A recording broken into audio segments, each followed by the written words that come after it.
Welcome back to another episode of Grizzly True Crime. My name is Gisela K, and today we're going to be looking at the search warrant that's been sealed up to now in the Bryan Kohberger. It's not Bryan Kohberger's case, it's the Idaho case. Okay, let's remember that.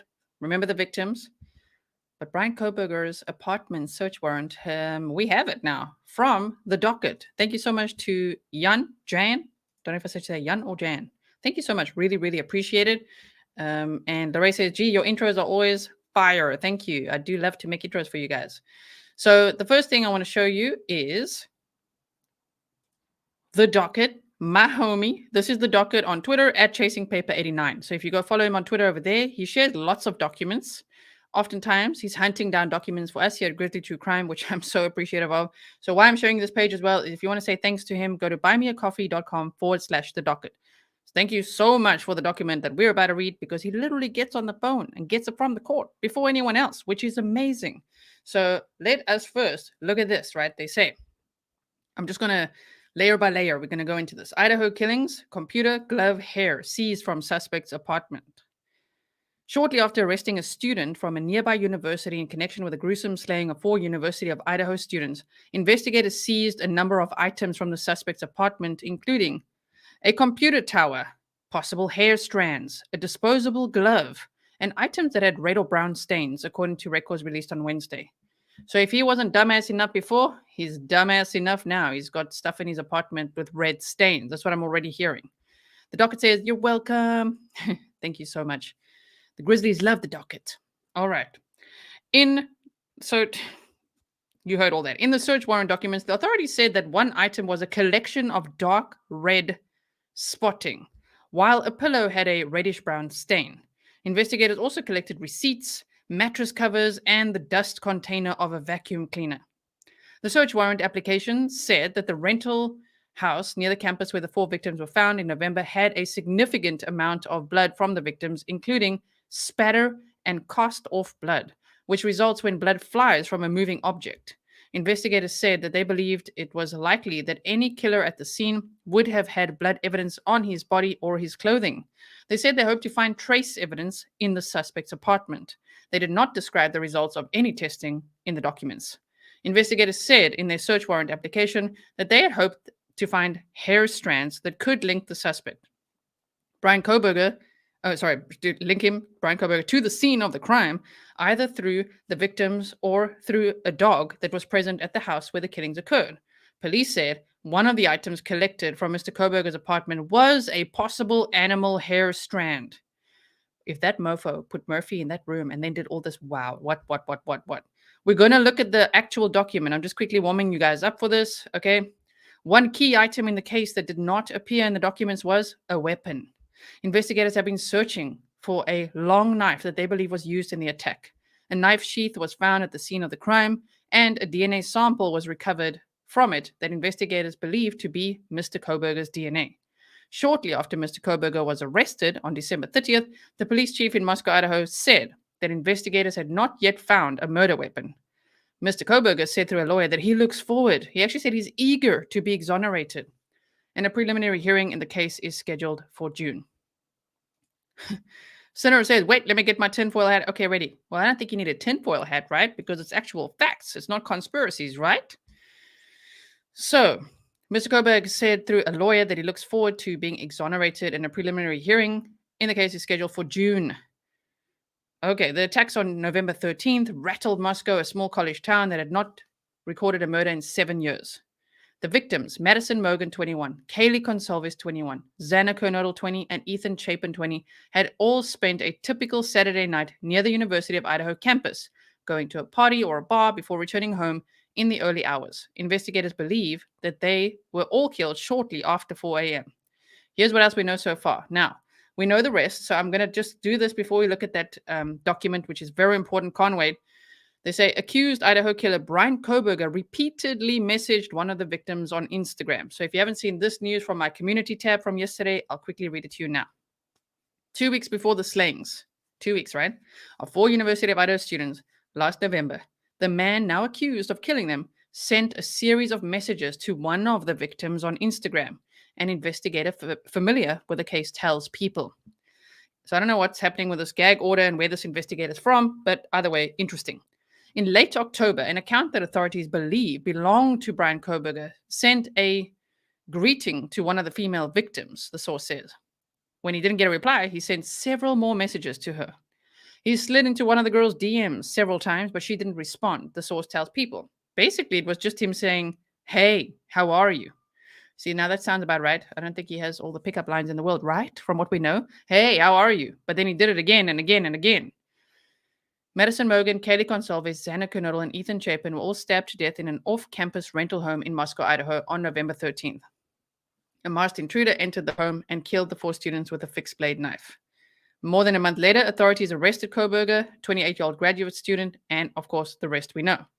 So he was apparently following the 3 female victims on Instagram. And so I'm not sure exactly who he messaged, but nonetheless, it's interesting. And as we know, there was actually another article, but as we know, if someone sends you a message, even if you send me a message on Twitter and I'm not following you back, then it goes in this like request box, and that request box is very, very full. Okay, it just is how it is. So, I mean, Kaylee and Maddie and Xana had lots of followers on Instagram, and so it will probably go in the request box. They might have not even seen it. So if he took that as rejection, wow, because they might have not seen it. So I don't know if that's enough motive for him to do what he did. I think that started the stalking spree, though. The 12 times that he then went to the house. And then again, one more thing before I dive into that was just, I'm going to link this for you afterwards. I won't read through it all now because we've got a lot to read through with that search warrant. But they say debunked, new data shows that Inside Looking account is not Bryan Kohberger. Remember the Reddit post from the Inside Looking? It's not the Papa Roger Facebook one. There's a Reddit account, Inside Looking. They say new data shows that is not Bryan Kohberger. The account posted the exact same time and as he was being pulled over in Indiana driving cross country to Pennsylvania. So this is like a deep dive. So I'm going to link this for you so that you can read it afterwards, because today I was going to read it to you, but now we've got much more important things to do. Okay. I know, right? I know. John says, I can't stand People magazine saying slid into the DMs. It's so stupid to say for such a serious topic, trying to appeal with the time. Same. When I read that, I'm like, really? There's actually a bit of a, really, like a bit of snark going on Twitter as well. For like, really? Yes, Tracy, we love a good debunking. We do love that, right? Dragonfly Lady says, can a person message someone on Instagram if your profile's private? No, you can request to follow them. And if they accept, then you can message them. Okay, so bring this right over here. In fact, wait, I want to just download it so I can make it nice and big. Stand by. I haven't even seen this, so I can't wait. Where is it?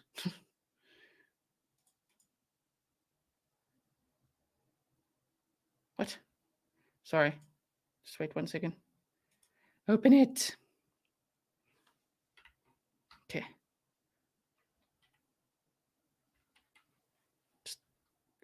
Come on, just work with me, computer. It's just like, I don't know this. I don't know. I want to show you this now. Yes, you do. Yes, you do. Okay, that's the size we wanted. Yes. Okay. Nice and big, everyone.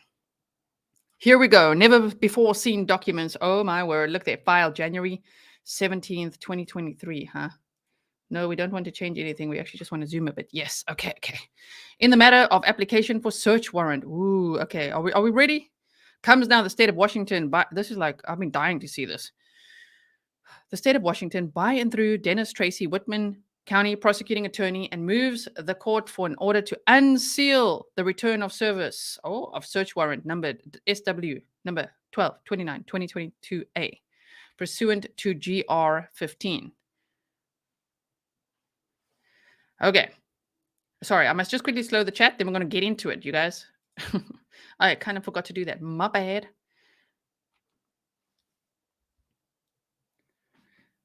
Ready? Okay.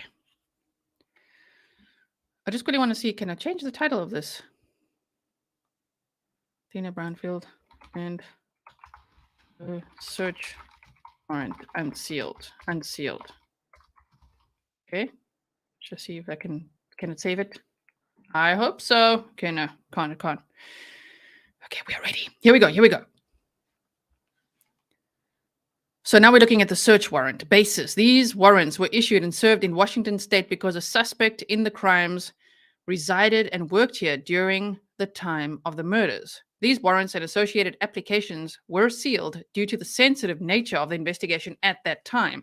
Since then, an extensive probable cause affidavit has been unsealed in Latah County, Idaho, which has alleviated the need for sealing the return of service here in Washington. It's ordered that the return of service of search warrant in this matter is hereby unsealed.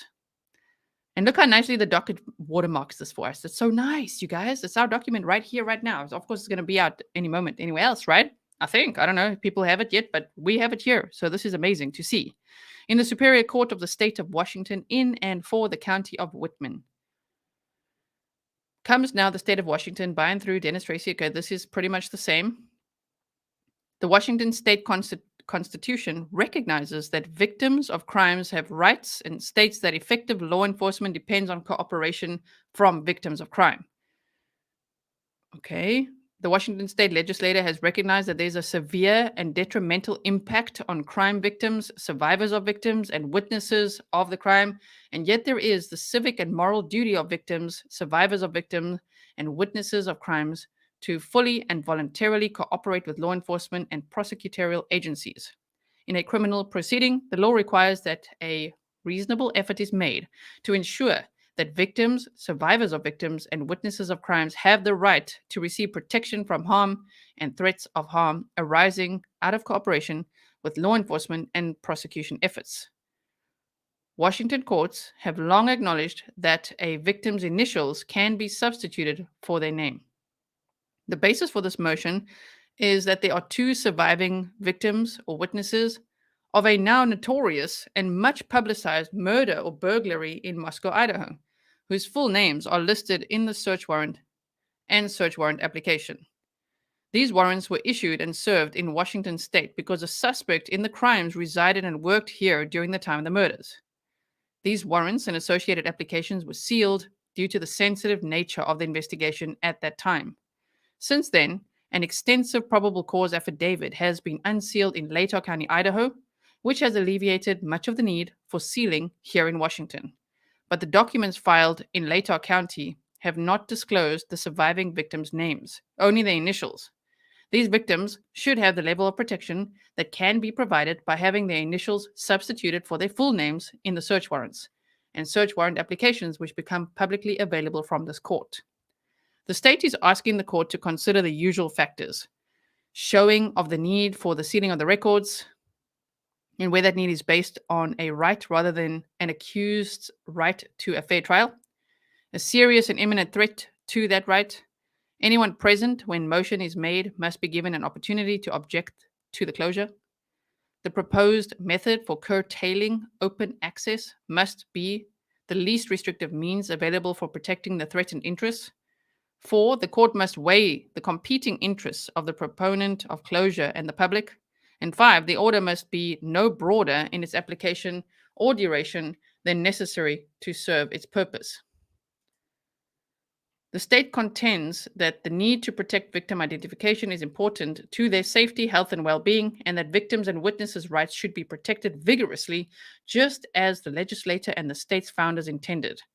The proposed method is to file a complete search warrant and application for warrant with only the surviving victims' names redacted and replaced with initials. This is a very minor closure of a court document in order to protect a very important victim interest.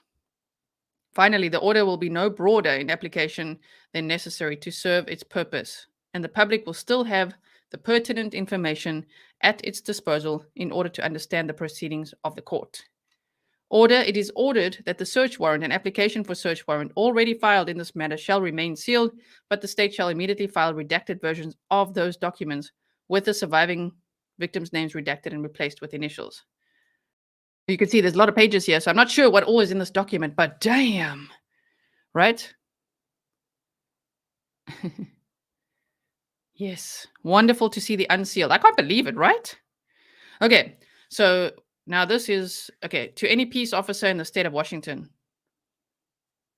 Okay, so upon the sworn complaint made before me, there is probable cause to believe that the crimes of murder in the first degree and burglary per Idaho Code has been committed in Idaho, and that evidence of that or those crimes or contraband, the fruits of crime, or things otherwise criminally possessed, or weapons or other things by means of which a crime has been committed or reasonably appears to be committed, is concealed in or on certain premises. In making this determination, this court did not consider the information in the supplemental disclosure regarding DNA test as evidence supporting the existence of probable cause. This court also does not consider the information in that supplemental disclosure to be exculpatory. You are commanded to search within 10 days of this date the premises described as follows: apartment at 1630 Northeast Valley Road, G201. And we saw the prosecutor and everyone was there. 1630 Northeast Valley Road is a 3-story, multiple occupancy apartment building in Pullman, Washington, which is tan and white in color. Apartment G201 is located on the northeast corner of the second story of this building. The door to G201 is located on the east side of the second story landing and is designated by the numbers 201 on the door. The door is white with a swinging screen door on the outside of the main door to the residence. 2. Seize, if located, evidence of the above listed crimes, including blood or other bodily fluid or human tissue or skin cells, or items with blood or other bodily fluid or human tissue or skin cells on the items. 2. Now we know what they were looking for. Knives, sheaths, or other sharp tools, including any dagger, dirk, or sword, or any written indicia of ownership of same, including sales receipts. 3. Any images, whether digital or on paper or any other format, which show Ethan Chapin, Kaylee Consalves, Xana Kernodle, Madison Mogan, BF and or DM, and or the house at 1122 King Road, Moscow, Idaho, and or the surrounding neighborhood. 4. Clothing, including but not limited to dark shirts, dark pants, masks, shoes with diamond pattern sole. 5. Trace evidence, including DNA from blood or skin cells or other source, footprints, fingerprints, hair, whether human or animal or dog, animal/dog. 6. Data compilations, whether digital or electronic or on paper or other format, showing an interest in or planning of murder, violent assault, stabbing, and or cutting of people, and data compilations showing details of the 1122 King Road house. Sorry, where's my mouse going? Here we go. Hello. Okay. Of the 1122 King Road house, its location, and or any information about Ethan Chapin, Kaylee Consalves, Xana Kernodle, Madison Mogan, BF, and or DM. And data compilations showing the location of Bryan Kohberger or the cell phone. Wow, they put the whole number there this time. On November 13th, 2022, including Wi-Fi logs and data or metadata associated with photos, social media posts, or applications on cell phones or computer towers or laptops or tablets.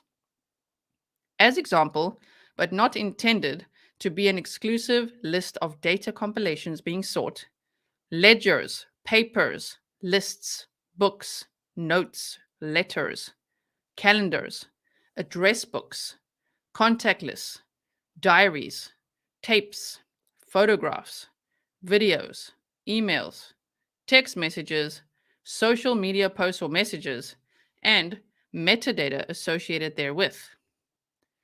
This is amazing to read, my goodness. Okay. 7, electronic or digital devices or digital storage devices which may contain any of the above data compilations, including cell phones, computer towers, laptops, tablets, external hard drives, CD, DVD, thumb drive, or other data storage devices. This includes any device which may contain evidence of other accounts associated with this device, including email addresses, social media accounts, messaging app accounts, and other accounts that may be accessed through the digital device that will aid in determining the possessor or user of the device. They were looking for photographs, images, videos, documents, and related data created, accessed, read, modified, received, stored, sent, moved, deleted, or otherwise manipulated between the above dates. Evidence of the use of the device to conduct internet searches. So they did think they want to look for this digital evidence. They must have got a lot. Fine-tooth comb, says Dead in the Water, exactly. So A review of other okay, so evidence of use of the device to conduct internet searches relating to a review of other murders or violent assaults, stabbing or cutting of people, as well as how to avoid detection after the commission of such crimes. Details of the 1122 King Road house, its location, neighborhood, and or information about one or more of the victims, Ethan Chapin, Kaylee Consalves, Xana Kernodle, Madison Mogan, BF and or DM. Is that alphabetical or what? I'm just looking. A, B, C, D, E, F, G, H, I, J, K. Interesting. Interesting order. Information that can be used to calculate the position of the device between the above dates, including location data, GPS satellite data, GPS coordinates for routes and destination queries between the above listed dates, app data or usage information, and related location information, IP logs or similar internet connection information, and images created, accessed, or modified between the above listed dates, together with their metadata and EXIF tags. Evidence of the identity of the person in possession of the device on or about the times that items of evidentiary value located pursuant to this warrant were created, modified, accessed, or otherwise manipulated. Such evidence may be found in digital communications, photos and video, and associated metadata, IP logs, documents, social media activity, and similar data. Also, passwords, phrases, codes, patterns, fingerprints, and or usernames to operate any such device. Number 8, indicia of residence in or ownership or possession of the premises of any of the above items, including mail, receipts, identification, bills, rental agreements, licensing documents, and other personal property whose owner or possessor may be readily determined.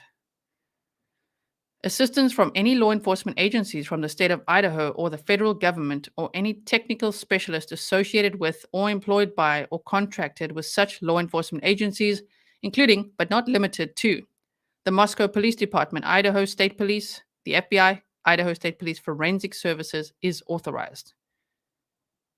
If you guys are wondering, like I might be reading a little fast. I'm trying not to, but I'm like so just gonna soak up. This is like, let's go through this take one, you know? And then I'm gonna read it by myself again later, and then maybe we can do another stream sometime, just like what. But wow, they really were looking for everything, which is great. It's so great to see. Assistance from a technical specialist is also authorized to review any digital devices and digital media for the best and least intrusive method of securing digital evidence that the warrant authorizes for seizure, and to assist in securing such evidence. Promptly return this warrant to me or the clerk of this court. The return must include an inventory of all property seized. Okay, so I'm going to continue on. We're looking here still for the redacted search warrant. If you guys wouldn't mind, please could you hit the thumbs up? Okay. And could you please share this so that other Grizzlies know what we have here? Because right now, of course, my episode was about Athena Brownfield. And now we're looking at this breaking news of the search warrant being unsealed. So if you could, you guys, Twitter squad, could you please go share this on Twitter and just let everyone know that we're reading through this right now? Yes. Susu says, I'm so very hopeful right now. Me too. Okay. So, no, Superior Court. I don't know what all's in here, but you could just see. And I want to do a raid of the Lawyer You Know's channel right after this. It's happening in 1 hour from now. He's going to have a live stream. So, let's go. Don't worry, this stream will lead you there. Okay, State of Washington, County of Whitman, declaration. I, Dawn Daniels, Assistant Chief, WSU Police Department, declare that I have personal knowledge of the matters herein and or am relying on witness statements, information provided by my fellow officers, including fellow officers from the state of Idaho, reports, and other material I've gathered in my investigation, and that I am competent to testify to the matters stated herein. On the basis of the following, I believe there is probable cause that Bryan Kohberger has committed the crimes of murder, first degree, Idaho code, it's all those codes as we've seen it before, and burglary. And that evidence of those crimes, and then they tick the box, weapons or other things by means of which a crime has been committed or reasonably appears about to be committed, is located in, on, at, or about the following described premises. Okay. Okay. Weapons, huh? Weapons or other things by means of which a crime has been committed. Oh. At that apartment. Then they describe the apartment again. Then they give the background of the law enforcement agent.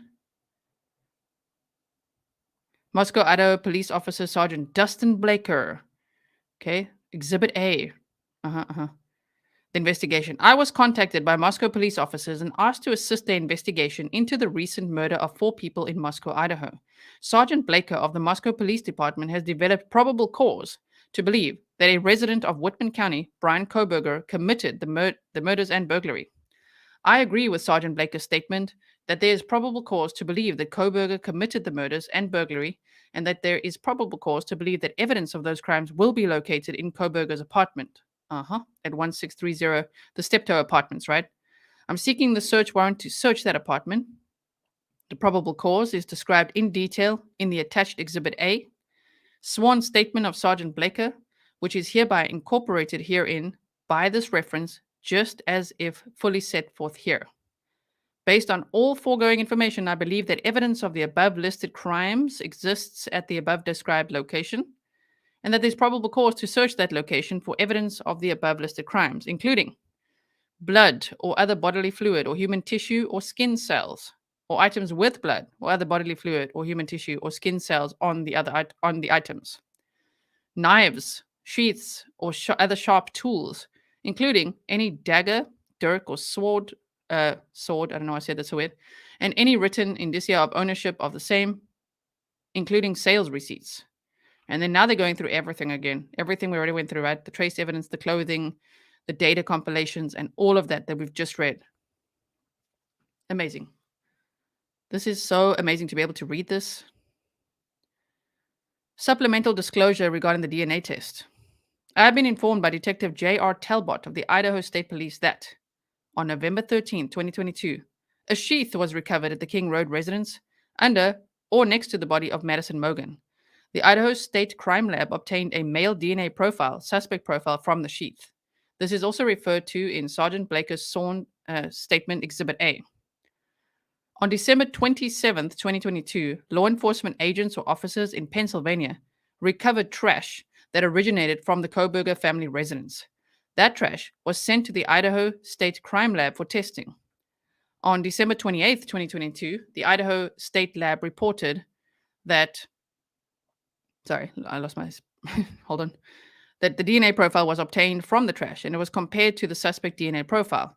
The lab personnel concluded that the source of the trash DNA profile was a male and was not being excluded as the biological father of the source of the suspect profile. At least 99.9998% of the male population would be expected to be excluded from the possibility of being the biological father of the source of the suspect profile. Faria says, when, if ever, do we find out what was found after the search? Probably at the trial. Document deep dive, exactly. Yes. Okay. Right. Rabbit says, I tweeted the information, but still not sure what I'm doing on Twitter. Thank you so much. No problem at all. I'm going to quickly do that as well. Just give me 1 second.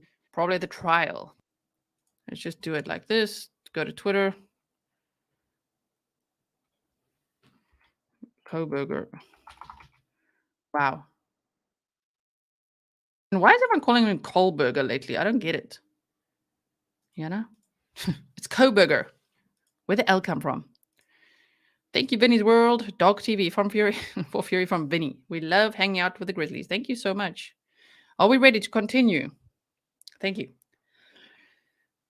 This information is being provided to the court pursuant to my duty and obligation to be fully candid with the court. I do not believe this information is exculpatory for the suspect. However, if the court believes it is exculpatory, then the court should consider the supplemental disclosure in its evaluation of the existence of probable cause or lack thereof.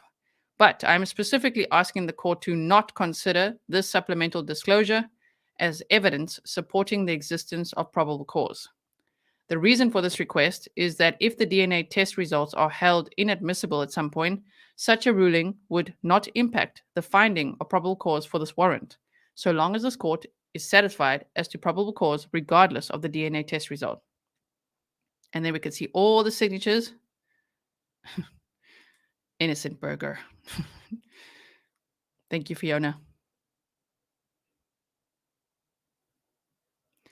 Kevin says combinations and death penalty for the Bryans. Yeah. Exhibit A, statement of Dustin Blaker. Okay. Now he's got his. They always first say what their qualifications are.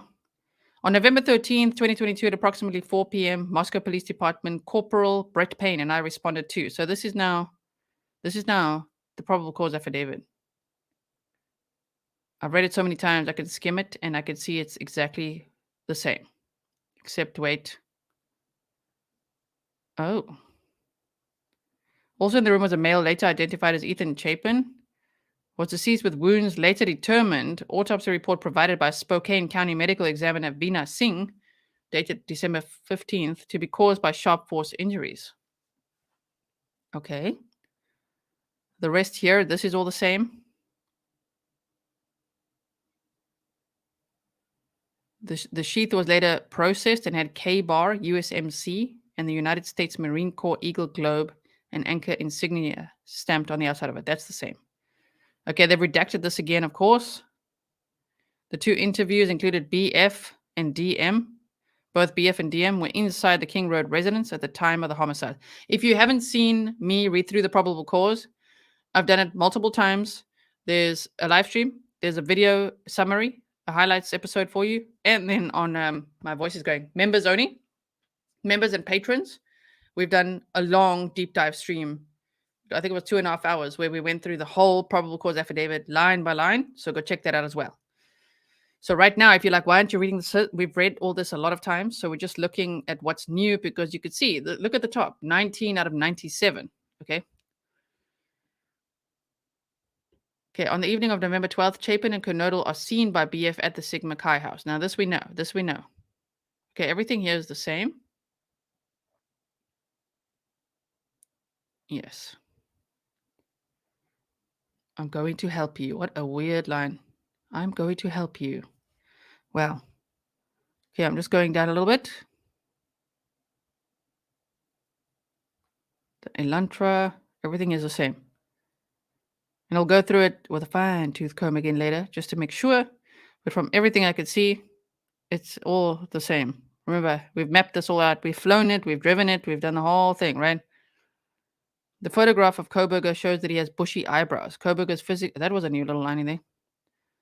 The photograph of Kohberger shows he's got bushy eyebrows. Kohberger's physical description is consistent with the description of the male the DM saw inside the King Road residence on November 13th.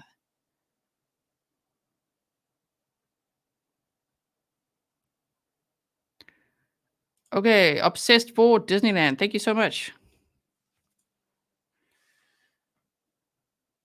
Yes. You say that statement gives me the chills. Yeah, I'm going to help you, right?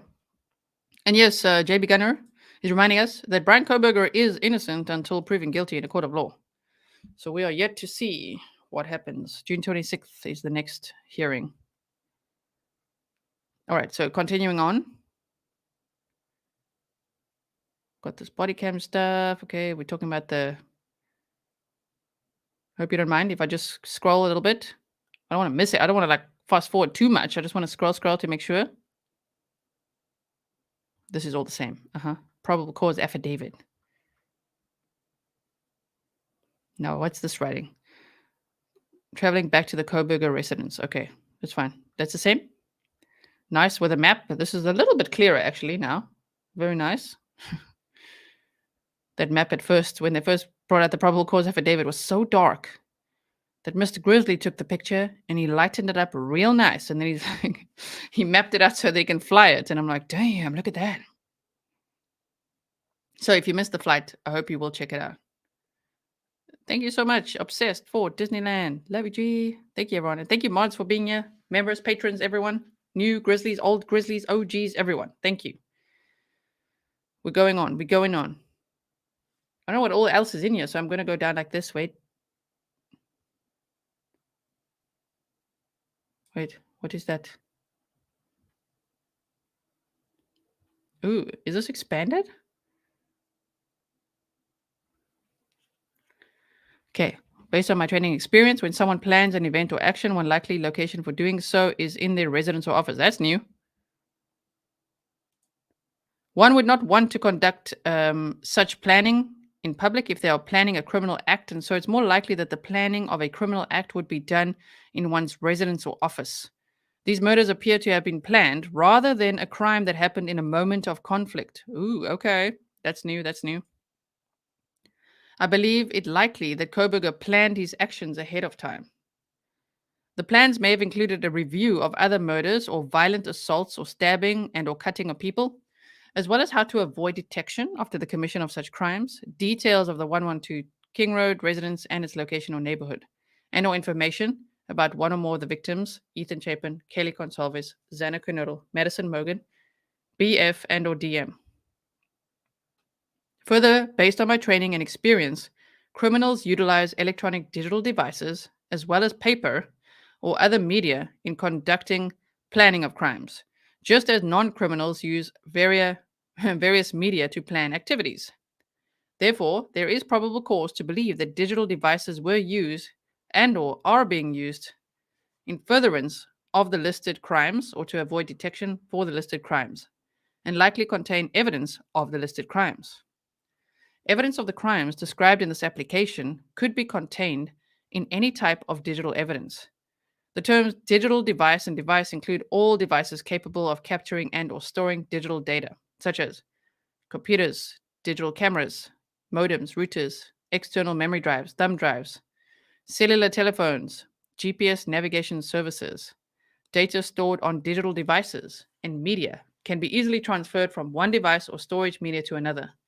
Forensic experts, which is what he was actually studying to be, wasn't he, with his cloud based forensics, and others with experience in retrieving and analyzing digital data, have established the following.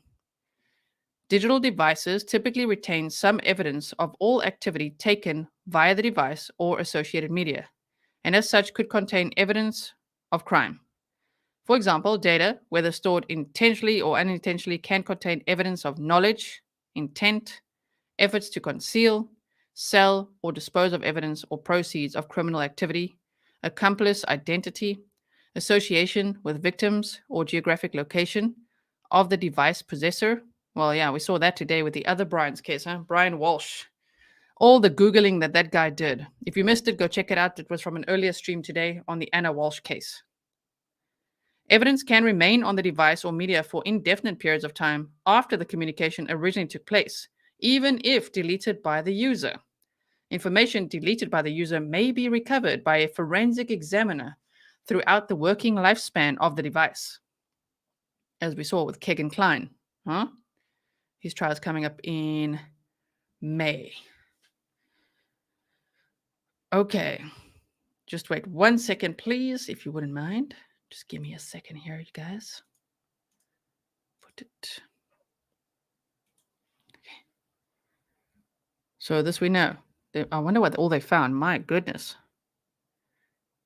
Okay, so information on devices and media can be stored in random order with deceptive file names. Wasn't it Chris Watts that had that hidden calculator? It was him, right? He had that calculator app. Then he was hiding pictures of Nicole Kessinger there. Remember that? Just the when they said deceptive file names, I'm like, and stored on unusual devices for the type of data, such as routers, printers, scanners, game consoles, or other devices that are similarly capable of storing digital data. Okay, so the rest, this is all about data, which I think we know a little bit about, right? They're just explaining how much data there could be that they're going to find on him. Oh, my word. I'm definitely starting to feel a little more confident now in them maybe having the right guy, innocent until proven guilty in a court of law. But damn, they really did a deep dive, huh? They really did. New blood info? Where? I'm going to go through it a second time sometime. This is just quickly. I just want to really work through this. Where's the new blood info?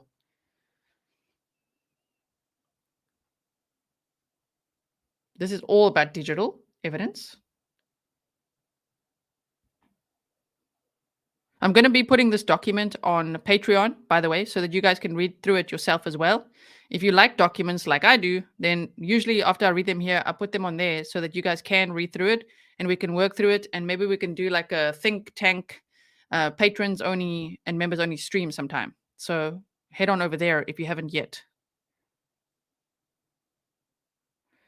Okay, can you tell me which page that was on? If anyone's watching, the blood stuff. I'll go back up.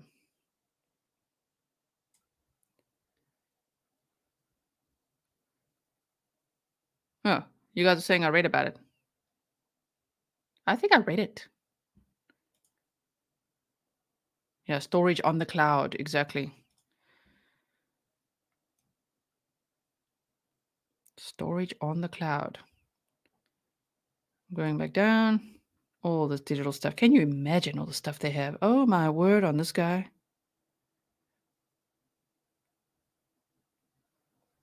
Yes, let's see what's happening. Nice. Let's see. This person says, here's a list of things seized. Okay, let's go see that one. Wow, that's a cool one. Okay, let's find that one on Twitter.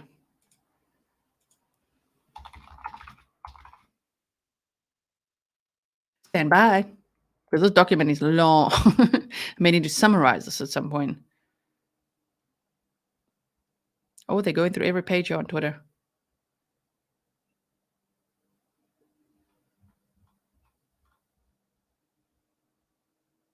Okay. Among items seized from his apartment, a black disposable glove, possible hair strands, computer, items with red or brown spots or stains. Yeah. Brenda says, I love documents too. I didn't say I understand them. I just love them. Me too. Okay.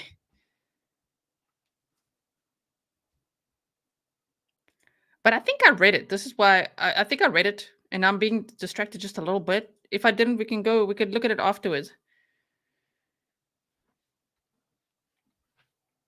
We will do another deep dive, maybe tomorrow as well on this. We could start again. The reason I want to say that is because I do have meetings and things right after this in the next 40 minutes. So I'm trying to just work through it. And I'm so grateful for this breaking news here.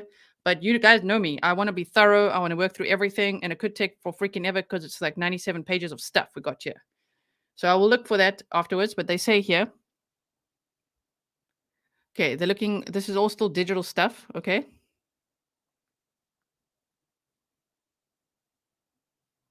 Based on ISP investigators' view of the apartment on December 27th, I know that 1630 Northeast Valley Road is a 3-story, multiple occupancy apartment building in Pullman, Washington, which is tan and white in color. Okay.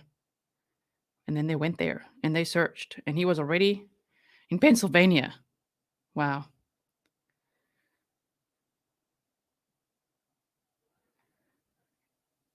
What are they saying here? Just hold on. This leads investigators to believe that he is the sole occupant. Based on all the above information, I conclude that there is probability that Kohberger committed the 4 murders at the King Road residence. I have probable cause to believe evidence of the crimes committed at the King Road residence will be found at Kohberger's residence located at 1630 Northeast Valley Road, apartment G201. And then off they went. So let's look at this.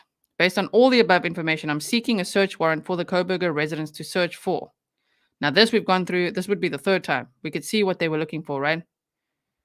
Trace evidence, including DNA from blood or skin cells or other source, footprints, fingerprints, hair, whether human or animal/dog.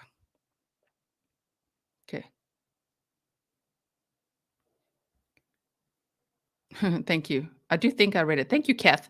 Gee, you did read it. It's the same stuff. So I don't know. Some people are also in different parts of the stream. So make sure you all caught up where we are right now, because there's lots of things that I've gone over, and some of them are repeats. You know what I mean? Okay. Thank you. Thank you. We're gonna get to it.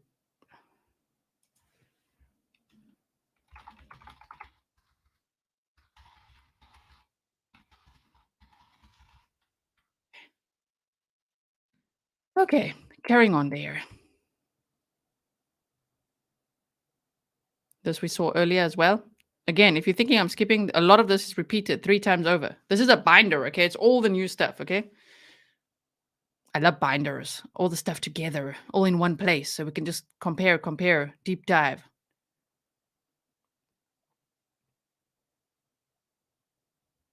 I just really want to go down here to page what? Wait for it. Let's go like this. Okay. Let's look at this. By Dustin Blaker. Okay, so I'm employed by the Moscow PD. We looked at that before. On November 13, 2022, at approximately 4 p.m., Moscow Police Department Corporal Brett Payne and I responded to 1122 King Road, Moscow, Idaho, hereafter the King Road residence, to assist with scene security and processing of the crime scene associated with 4 homicides. Upon our arrival, the Idaho State Police forensic team was on scene and was preparing to begin processing the scene. That's quite late in the afternoon, right? They probably were all there. I mean, they were there from noonish, so yes, what a fright they must have all gotten, huh? Officer Smith and I entered the King Road residence through the bottom floor door on the north side of the building. Officer Smith and I then walked upstairs to the second floor. Officer Smith directed me down the hallway to the west bedroom on the second floor, which I later learned was Xana Kernodle's room. They saw a body later identified as Kernodle's and Ethan Chapin's. Sharp force injuries.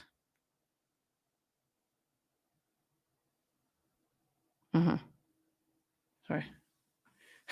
Yeah.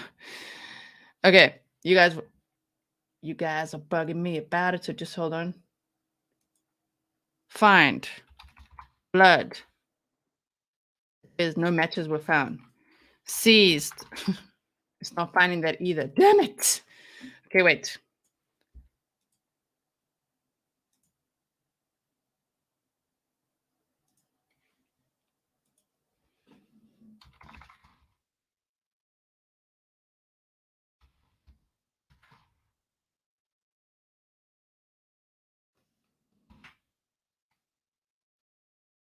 Doesn't find seized. Sorry.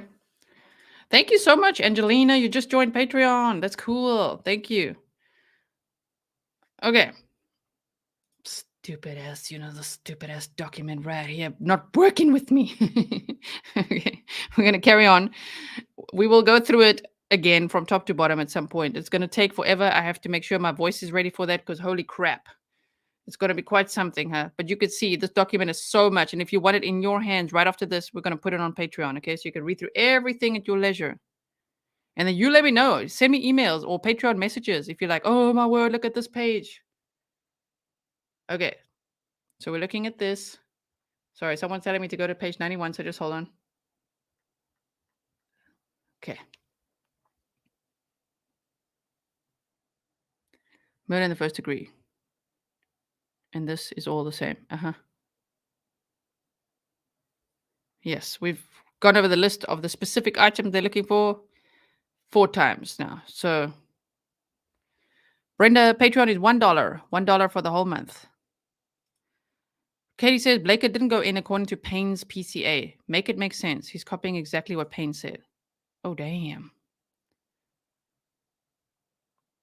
Thank you, Claire. Finally able to join as a member doing Patreon next. Yes, I would recommend if you are struggling to choose between the two, do $1 on the one and $1 on the other because all tiers get the same benefits on, on Patreon you get separate benefits to YouTube.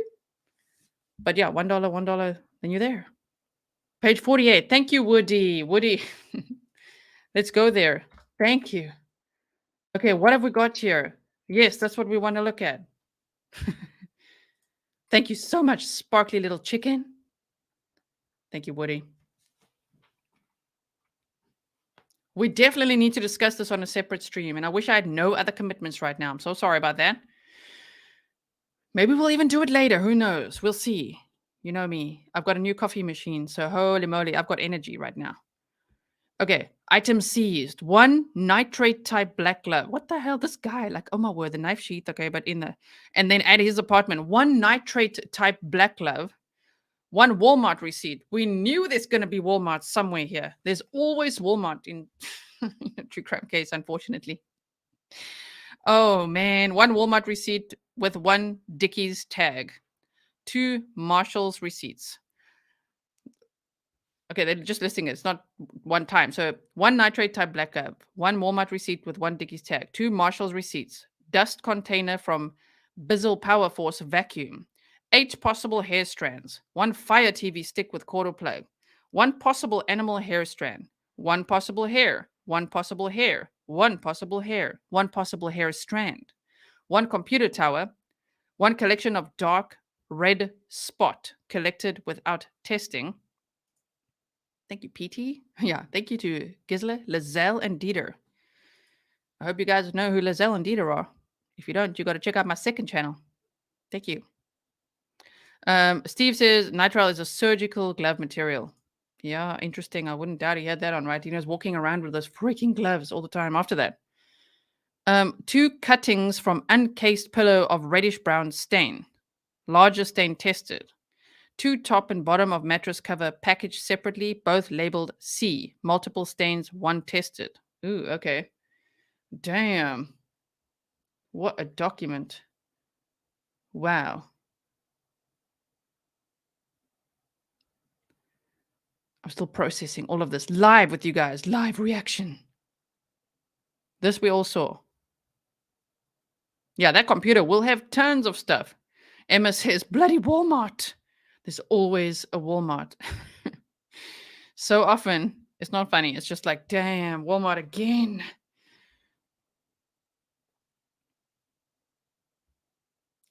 Judge and jury says, 1 glove? Interesting, since Chris M spotted a glove outside the house and police took it.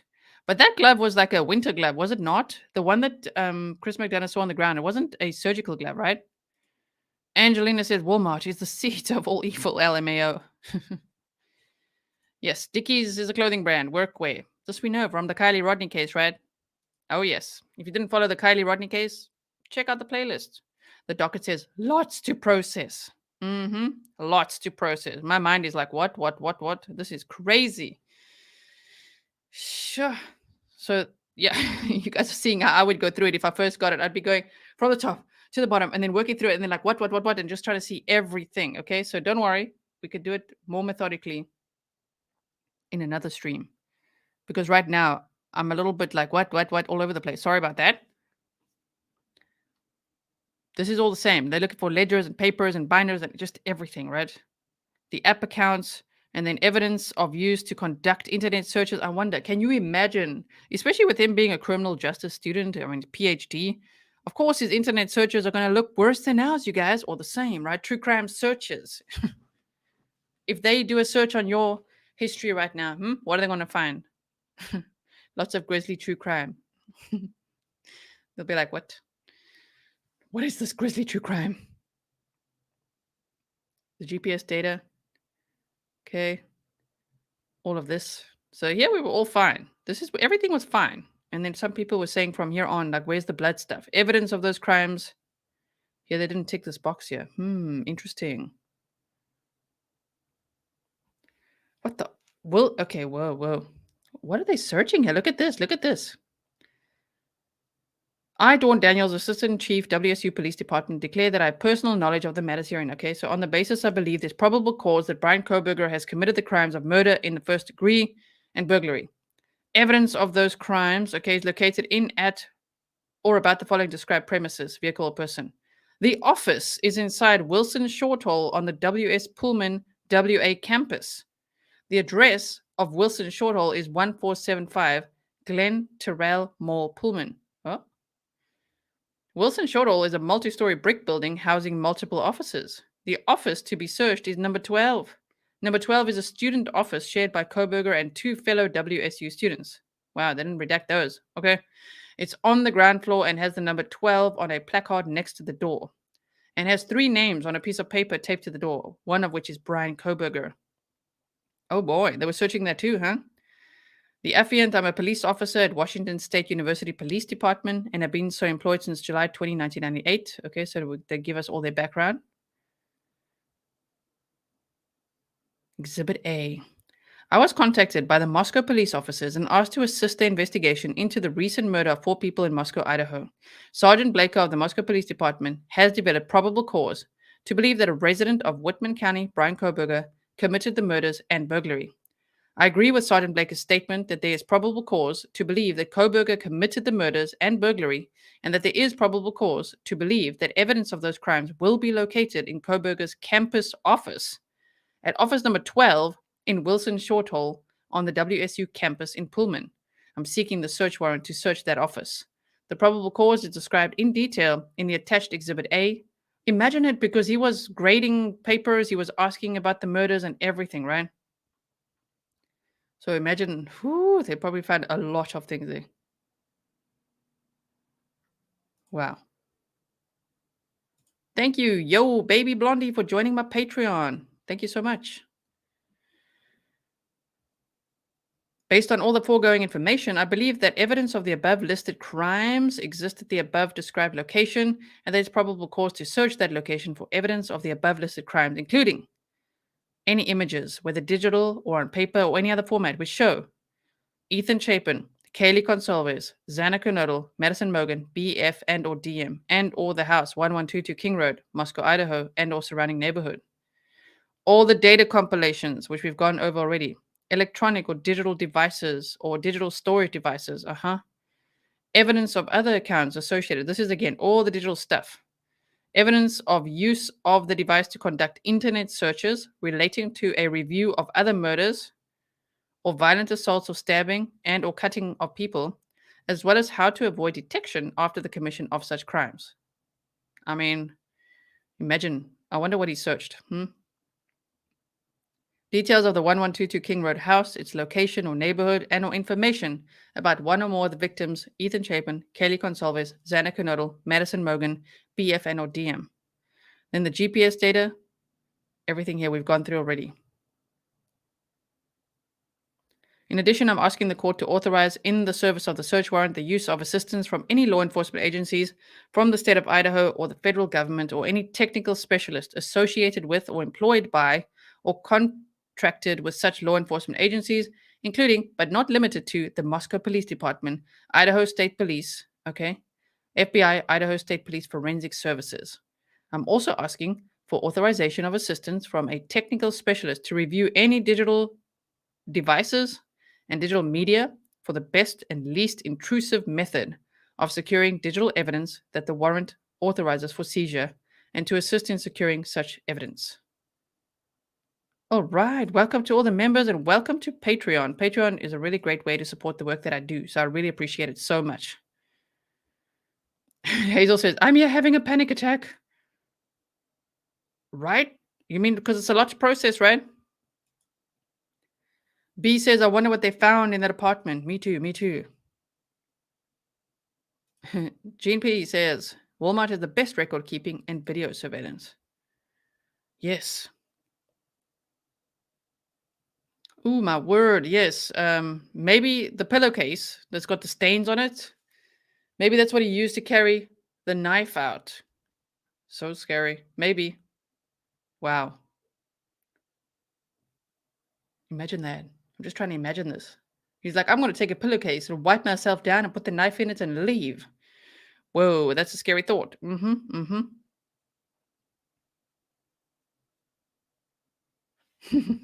Kate says, I'm wondering if I should be worried. Is all my sites on YouTube or LawTube sites? LawTube and Grizzly True Crime. All the true crime sites, right? Oh my word. Imagine my search history, you guys, with all the deep diving I do for you. Oh boy. Sometimes we've got to go into the trenches, Okay, so we've got the DNA test here. So they say, on November 13th, 2022, a sheath was recovered at the King Road residence under or next to the body of Madison Mogan. The Idaho State Crime Lab obtained a male DNA profile from the sheath. Suspect profile. This is also in Sergeant Blaker's sworn statement, Exhibit A. And then they got the trash in Pennsylvania. Okay. And we've got the DNA profile matching to the dad and all that. Now they would have his DNA, of course. They would have tested Bryan Kohberger's. Very nice. Very nice. Again, thank you so much to the Docket for this document. This is awesome to be able to work through all of this. Statement of Dustin Blaker. Oh, yes. Welcome to membership. Me here, 40 says, I'm very interested in what they get from BK's car. Me too, because he was cleaning the car methodically inside and out, right? Wow. Ooh, CC says pillowcase was a trophy. I mean, it could be as well. Have you guys seen Murphy's new Instagram account? Jack D has actually made an Instagram account specifically for Murphy. It's very sweet. Okay, let's quickly skim this one. Let's just see the time. Almost time to go. Okay, what page are we on? 66. Okay. Okay, this we've seen. They were on scene. Okay, walking through the scene. The bedroom on the second floor. There's Xana's. So Kernodle was deceased with wounds which appear to have been caused by an edged weapon. It's still interesting to me that it's all different, even though the coroner said stabbing on the autopsy. So with Ethan, they say edged weapon. Oh, sorry. With Xana, they say edged weapon. With Ethan, they say sharp force injuries. And then with Kaylee and Maddie, they say visible stab wounds. And the sheath was laying on the bed next to Morgan's right side when viewed from the door. So that we've seen before as well. Wow.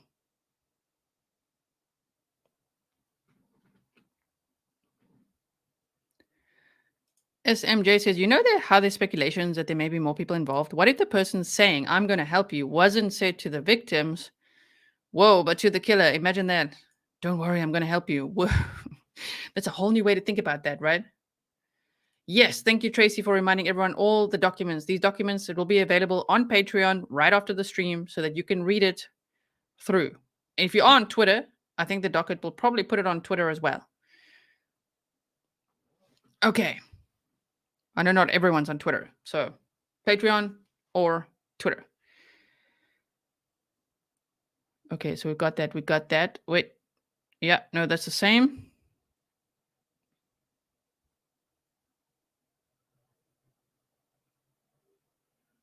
I'm just making sure, but this looks exactly the same. As I say, this is a binder, so it's everything together, which is so amazing. I love binders. I'm going to put this binder on Patreon afterwards. A diamond-shaped pattern, similar to the pattern of a Vans-type shoe sole. I wonder if they found Vans-type shoes in his apartment, you know? That would be amazing to see. Can they match that all? We've got all of this with the 3 initial passes that he makes with the Elantra, or that Anne Elantra makes. A white sedan, actually. Suspect vehicle 1. And yesterday we had the lawyer, on, Peter Tragos, and we asked if suspect vehicle 1, is that normal terminology, even if there isn't another vehicle? And he said, yes, that's normal. So there doesn't have to be a vehicle number 2. In legal terms, it's just how they would say it. Claire, Grizzly family is the best. Scotland here. Scotland, very nice. Thank you.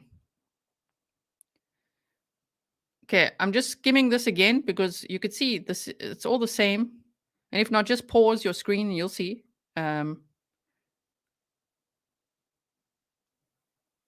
This is the same. Probable cause affidavit we've seen before. So yeah, I didn't miss anything here. Didn't miss it. We just saw that whole list of everything. And just to not confuse you from earlier, Kohberger posted a Reddit survey. He did post a Reddit survey. He had made posts on Reddit. But apparently that inside looking account is not his. That's now debunked as of today. And I'm going to link the source for you so you can go check it out yourself as well. Okay, this is all the same. We've got the AT&T records. It's also interesting that AT&T is sort of known for not having the most reliable networks and signals from what I hear. So it's interesting that he got an AT&T contract or phone only before he moved there. I wonder if that was at all part of his plan, Okay, we've seen this route as well. We've got the historical data here. I think we're doing good, you guys. We're doing good. We've got the maps that we've mapped out. We've flown it and driven it. And they say again, to date, we have not recovered the weapon used in the homicides, which would indicate that he took it with him from the scene. Based on my training, the weapon will likely contain trace evidence of it, such as blood or skin or hair from the crime scene. One likely location for the weapon or any sheath for the weapon would be his residence. it's interesting they say, or any sheath for the weapon because he left a sheath there. So that's interesting. Okay, we've seen that as well. Digital stuff. Thank you for being here with me as we work through this.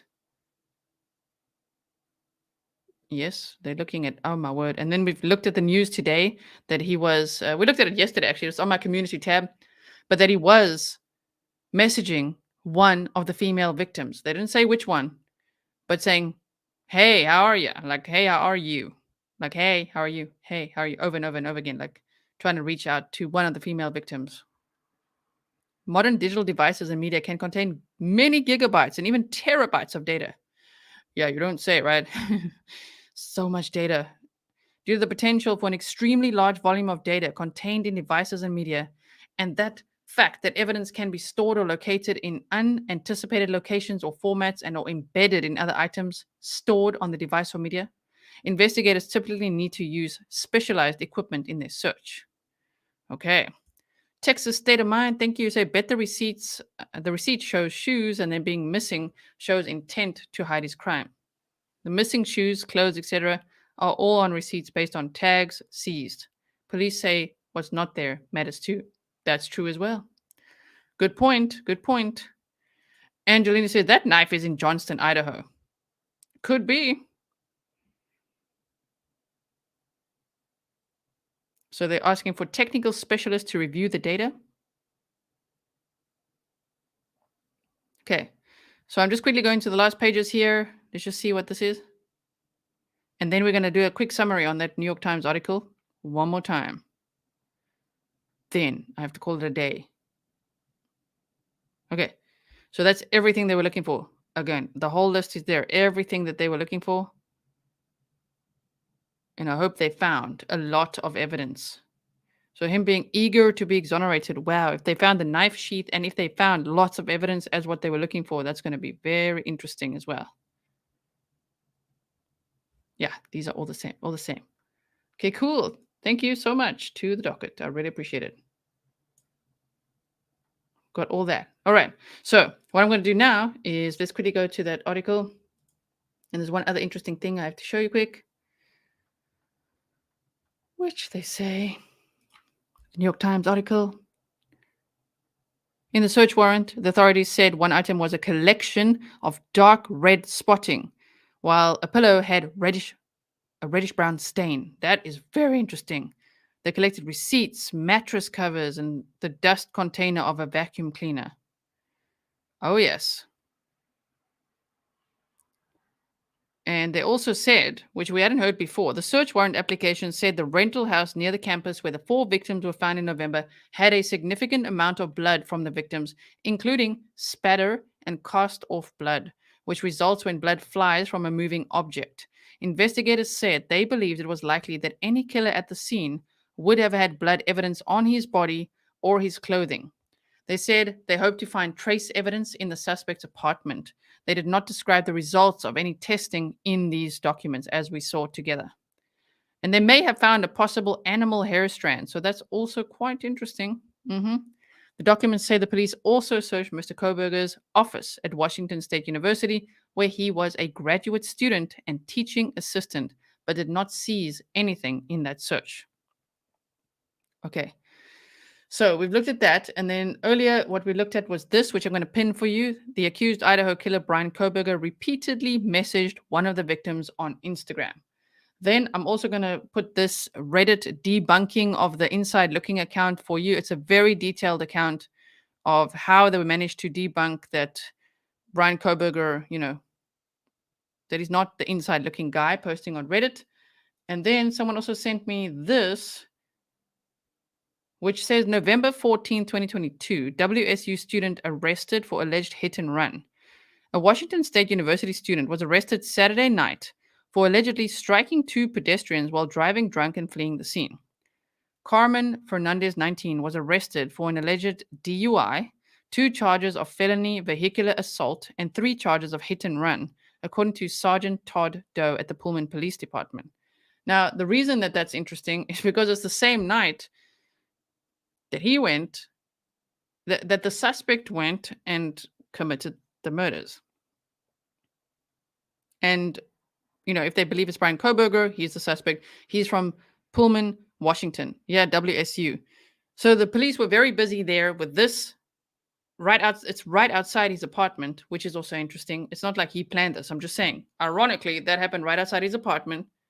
And then there's all those alcohol incidences on that band field area outside, across from the Sigma Chi fraternity and all that. Lots of stuff going on.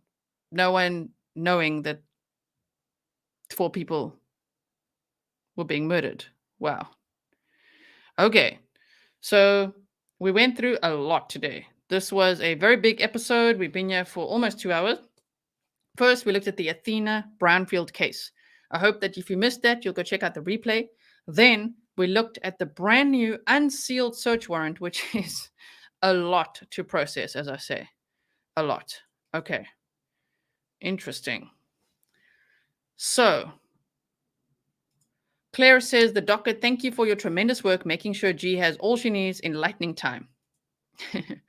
Yes, I couldn't do it without the Docket. These documents, I mean, you guys know, I love documents, and it's facts on paper like that. I just love it so much. So that is so great. Donna says, want to see what they found at the other BK search. Yes, the shooting guy. I also want to see what they found there. Me too. Will they release a search warrant of his car? There has to be blood in it. I wonder as well. Lockdown with April C says, I'm starting to feel better about this case. Till now, I really thought he would walk. I just didn't want to admit it. I mean, yeah, I hear you. That's what I was worried about too. It definitely makes me feel more confident too. So, yes. Okay. Thank you so much, everyone. I'm actually going to be talking to John Kelly now behind the scenes. Yes, we're going to be planning our next episode. That's my meeting I have now. So busy days for me. It's 20 past 9 in the evening.